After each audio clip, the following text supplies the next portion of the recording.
जय श्री राम। शंखनाद में आपका स्वागत है। महाराष्ट्र में सुनेत्रा पवार को डिप्टी सीएम बनाने के बाद बहुत कम समय में बहुत ही तेजी से उन्हें इस पद पर बैठाने के बाद एनसीपी ने कुछ हद तक तो खुद को सुरक्षित कर लिया है, लेकिन अब एक नई चुनौती खड़ी हो गई है जो कि अजीत पवार के निधन के बाद जिसकी शंकाएं लगनी शुरू हो गई थी और अब शरद पवार के बयान ने उन शंकाओं को थोड़ा और मजबूती दे दी है। मर्जर की बात चल रही थी दोनों सेक्शंस में, दोनों गुटों में, जिसकी तारीख 8 फरवरी से लेकर 12 फरवरी तक बताई गई। शरद पवार ने 12 फरवरी बताई। शरद पवार ने लेकिन एक और बयान दिया है। उन्होंने कहा है कि हाँ, अजीत चाहते थे कि दोनों गुट जो है एक साथ आ जाए, उनकी इच्छा थी और इसके लिए बैठकें भी हुई थी, लेकिन अब उनके जाने के बाद फिलहाल ये रुक गया है। ये शरद पवार ने कहा कि अभी इस पर आगे बढ़ेंगे, कब तक आगे बढ़ेंगे इसको लेकर उन्होंने कोई बयान नहीं दिया। और एक बयान, हर बयान मायने रखता है और इसके भी मतलब निकाले जा रहे हैं। और इस बीच ही शरद पवार बारामती भी पहुंचे थे, वहां के गांव में पहुंचे थे जहां पर पीने के पानी की समस्या हो रही थी। तो फिर से उनकी पॉलिटिकल एक्टिविटी बढ़ती हुई दिखी, जिससे अब मर्जर को लेकर एक चुनौती जरूर खड़ी हुई है कि जिन शर्तों पर मर्जर हुआ था, क्या उन्हीं शर्तों पर आगे होने वाला है। क्योंकि जैसे ही अजीत पवार के निधन की खबर आई, कुछ समय तो पूरा परिवार ही शोक संतप्त था, लेकिन दोनों गुटों में एक बात चर्चाएं होने लगी कि अब क्योंकि साथ आना तो तय था, अब अगर साथ आते हैं तो क्या स्थितियां बनेंगी। देखिए, उनके डिप्टी सीएम बनने के बाद सुनेत्रा पवार के कई चीजें पार्टी के अंदर के निकल कर आ रही हैं। चुनौतियां ये थी इनके सामने कि पहले मर्जर किया जाए या पहले हमें डिप्टी सीएम बनाना है, हमें क्या करना चाहिए। एनसीपी के जो नेता तुरंत एक्टिव हुए, प्रफुल्ल पटेल, सुनील तटकरे, छगन भुजबल, धनंजय मुंडे, जो कि बड़े नेता हैं इस वक्त एनसीपी में, वो सब एक्टिव हुए और सुनेत्रा पवार से मीटिंग, देवेंद्र फडणवीस से मीटिंग और सब कुछ तुरंत किया गया। उसी दिन नाम सुनेत्रा पवार का आया, उसी दिन शपथ भी दिलवा दी। इस फैसले तक पहुंचे कैसे, आखिर क्यों ये जल्दबाजी उन्होंने की और अब क्या उनके सामने स्थितियां हैं। जब अलग हुए तो ये बात उठी कि अगर पहले मर्जर कर लिया जाए जैसा कि तय था, और इस बीच में क्योंकि परिवार भी शोकाकुल है तो चीजों को वैसे ही अभी रहने दे और मर्जर कर लिया जाए, तो उसमें सिचुएशन बन गई कि अगर मर्जर हो जाता है, जो भी डिप्टी सीएम बनेगा, क्योंकि मर्जर होकर तो रहेंगे तो एनडीए में ही, जो भी डिप्टी सीएम बनेगा फिर वो पूरे पवार परिवार में से बनेगा। अभी सिर्फ अजीत पवार के परिवार में से बनना था, लेकिन फिर उसमें रोहित पवार का नाम भी आ सकता है, उसमें इनके परिवार के जो दूसरे लोग हैं उनका नाम भी आ सकता है। तो जब हम ये मर्जर होगा तो फिर पार्टी वही स्थिति में पहुंच जाएगी जो 2023 से पहले की स्थिति थी, जब शरद पवार लीड करते थे और तब फैसला पूरे परिवार में होता था। लेकिन अब जब ये अलग हुए थे तो पार्टी अजीत पवार की बन गई थी। इसीलिए ये लोग फैसले पर आने की कोशिश कर रहे थे कि क्या किया जाए। तो ये पहले तय हुआ कि पहले पार्टी को हम मजबूत करें, पहले पार्टी को गठबंधन में स्थायी करें। अब इसके लिए बीजेपी की सलाह भी ली गई, जैसे कि एक समय पर जैसे कि सहयोगी पार्टियां, विचारधारा में एक पार्टियां कई बार एक दूसरे की सलाह लेती हैं।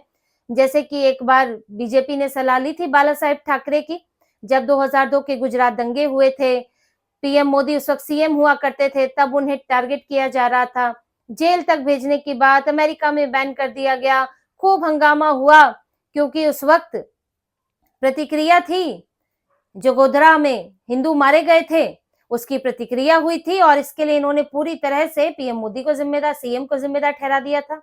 तब आरएसएस भी थोड़ा कंफ्यूज थी, आरएसएस के जो नेतृत्व करता है कि क्या किया जाए, उनको पद से हटाया जाए, किसी और को मुख्यमंत्री बनाया जाए, क्योंकि जो विवाद हो रहा है अब उसको कैसे शांत किया जाए, थोड़ा सेक्युलर बनने का दबाव भी रहता है।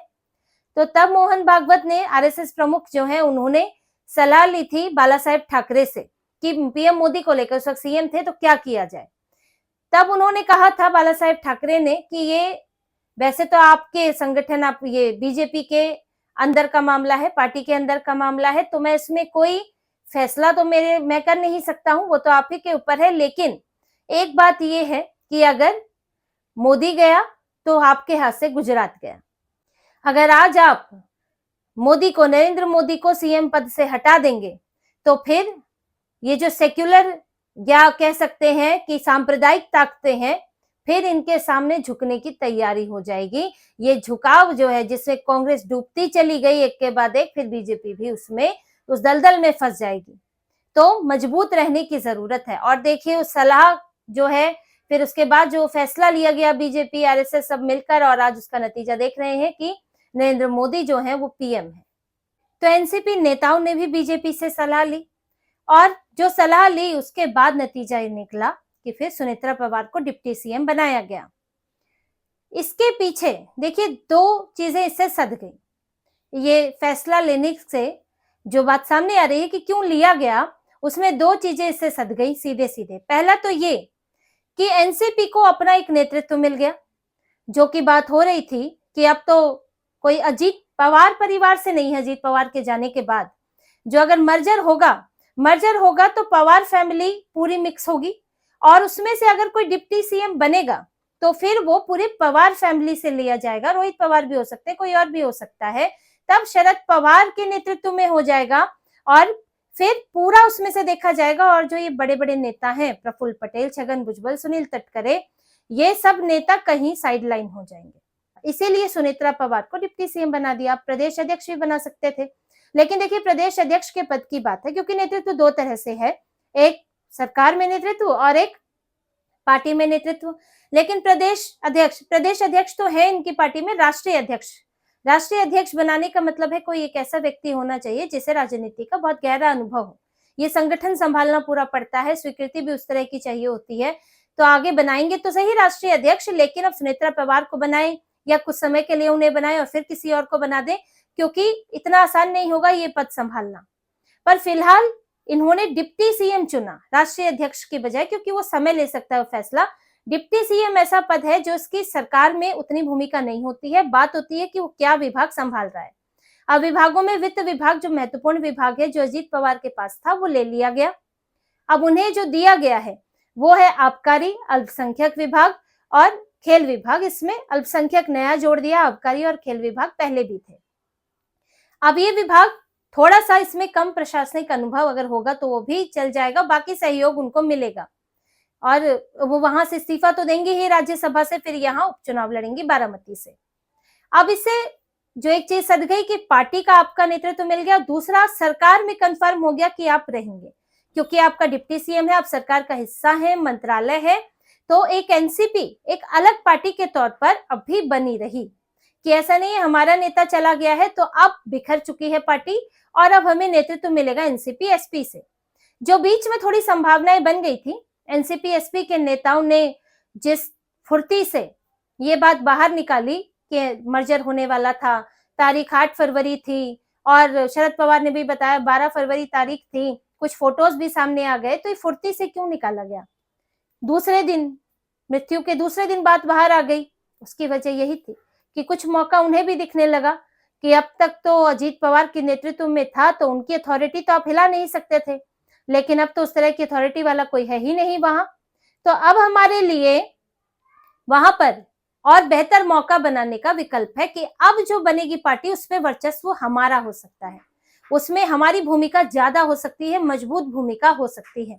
इसीलिए तुरंत मर्जर की बात की गई। अगर विलय हो जाए, अगर अभी पहले विलय हो जाए तो ये तो तय है कि अगर कोई वहां नेतृत्व नहीं है तो फिर शरद पवार देखेंगे, और शरद पवार की जो करीबी हैं, जिनमें जयंत पाटिल भी हैं और रोहित पवार भी है, तो उनकी भूमिका ज्यादा बड़ी होगी। और इससे चिंता इनको भी थी, जो यहाँ के स्टॉलवर्ट नेता हैं, बड़े नेता हैं, प्रफुल्ल पटेल, धनंजय मुंडे, जो हम नाम पहले भी ले चुके हैं जिनके, तो वो नेता है, उनको भी लग रहा था कि उनका कद छोटा हो जाएगा। और ऊपर से तो वो है जो शरद पवार को छोड़कर अजीत पवार के साथ आए थे, तो अपनी स्थितियों की भी चिंता है, और एक पार्टी स्वतंत्र पार्टी बनी रहे इसकी भी चिंता है। और इनका कहना है, जो यहाँ चर्चा हुई है, उनका कहना है कि जब पहले नेगोशिएशन हुए थे तो हमारी पार्टी बड़ी थी और आपकी बहुत छोटी पार्टी थी, और अब अगर जाते तो फिर उनकी पार्टी बड़ी लगती। तो इसीलिए ये लोग चाहते थे कि हम उसी मजबूती के साथ जाएं और उन्हीं शर्तों पर फिर से मर्जर हो, विलय हो, जो शर्तें पहले तय हुई थी। इसीलिए अभी विलय के प्लान को थोड़ा सा आगे खिसका दिया गया है। शरद पवार भी बोल चुके हैं कि हमें नहीं पता, सुनेत्रा पवार बन रही है ये डिप्टी सीएम, ये उनकी पार्टी का फैसला है। तो जो रुख इनकी पार्टी ने अपनाया कि हम जो है, जैसे उद्धव ठाकरे करते ना, सलाह लेने चले जाते हैं शरद पवार के पास, तो वो लोग नहीं गए। तो जो रुख उन्होंने अपनी पार्टी का अपनाया, वही बात शरद पवार ने कही कि अब भी अलग पार्टियां ही हैं और हमारा नेतृत्व अलग है, आपका नेतृत्व अलग है।